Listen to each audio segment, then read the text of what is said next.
বিয়ের আগে এক যুবতীর গুণের প্রশংসা শুনে তার প্রতি মুগ্ধ হয়ে না দেখেই বিয়ে করেন এক যুবক। স্ত্রীকে বাসর ঘরে গিয়ে প্রথম দেখেন তিনি, কিন্তু স্ত্রী ঘুমটা খুলতেই মনোবেদনায় ভীষণ হয়ে পড়েন। দেখেন তার পরম কাঙ্ক্ষিত স্ত্রী তার মনের মতো রূপসী নয়, তাই তিনি স্ত্রী কক্ষ ত্যাগ করেন।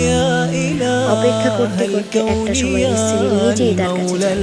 প্রিয় স্বামীকে বলেন, আপনি কি আমাকে অপছন্দ করেছেন? স্বামী কোনো জবাব দেন না, নীরবতার মাঝে স্ত্রী তার জবাব পেয়ে যান। তবুও তিনি স্বামীকে বুঝিয়ে বলেন, আপনি যা অপছন্দ করেছেন তাতেই হয়তো আপনার কল্যাণ নিহিত আছে। বাহিরে এভাবে না থেকে ভিতরে আসেন। লোকটি ভিতরে যান এবং বাসর রাতযাপন করেন। কিন্তু দিনের বেলা স্ত্রীর চেহারার প্রতি তাকাতেই তার মন খারাপ হয়ে যায়। মনের দুঃখে তিনি এবার বাড়ি ছেড়ে দেন। বাসর রাতে তার স্ত্রী গর্ভবতী করেছে, এই খবর তিনি জানতে পারেন না। ভিনদেশে একে একে 20টি বছর কাটিয়ে দেন তিনি। কতদিন আর এভাবে থাকা যায়? একটা সময় তার নারীর টান পড়ে। 20 বছর পর তিনি নিজ শহরে ফিরলেন। ফেরার পর নামাজের সময় হয়ে গেলে নিজ বাড়ির কাছেই মসজিদে ঢোকেন। ঢুকেই দেখেন এক সুদর্শন যুবক পবিত্র কোরআনের মর্মস্পর্শী দার্স পেশ করছে, আর বিশাল মসজিদে ভরা মানুষ পরম আকর্ষে তার হৃদয়ে গেঁথে নিচ্ছে। তার হৃদয় গ্রাহী পাঠ শুনে লোকটার অন্তর বিগলিত হয়ে যায়। তিনি অন্যদের কাছে এই গুণী মুসাফিরের নাম জানতে চাইলেন। লোকেরা তাকে বললেন, ইনি ইমাম মালিক। তিনি আবার জানতে চান, ইনি কার ছেলে? লোকেরা বলল, এই এলাকার আমির বিন আনাস নামের এক ব্যক্তি ছিল, যিনি 20 বছর আগে বাড়ি থেকে চলে গেছেন, আর ফিরে আসেননি। লোকটার কলিজায় কাঁপন ধরে গেল। তিনি যে সেই আমির বিন আনাস।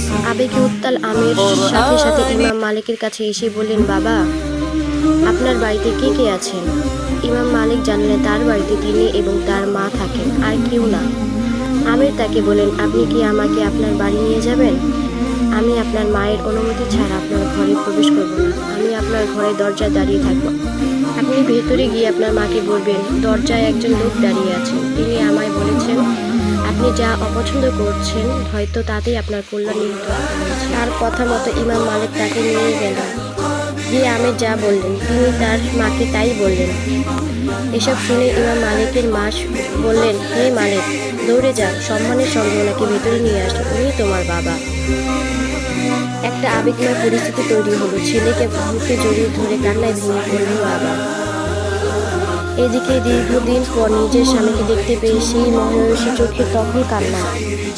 জীবনে প্রথমবার বাবার স্পর্শ পেয়ে আবেগে আপ্লুত সবার চোখে জলের ধারা। যেই জলের ধারা ধুয়ে মুছে দিচ্ছে দীর্ঘদিনের দুঃখ, কষ্ট আর হতাশার ক্ষত চিহ্নগুলো। হে যুবক, রূপবতী নারী দ্বারা নয়, গুণবতী নারীদের মাধ্যমে পৃথিবী আলোকিত হয়। রূপ লাবণ্যের পেছনে না ছুটে তাই গুণের পেছনে ছুটো। আল্লাহ তাআলা জানেন কিসে তোমার মঙ্গল নিহিত আছে।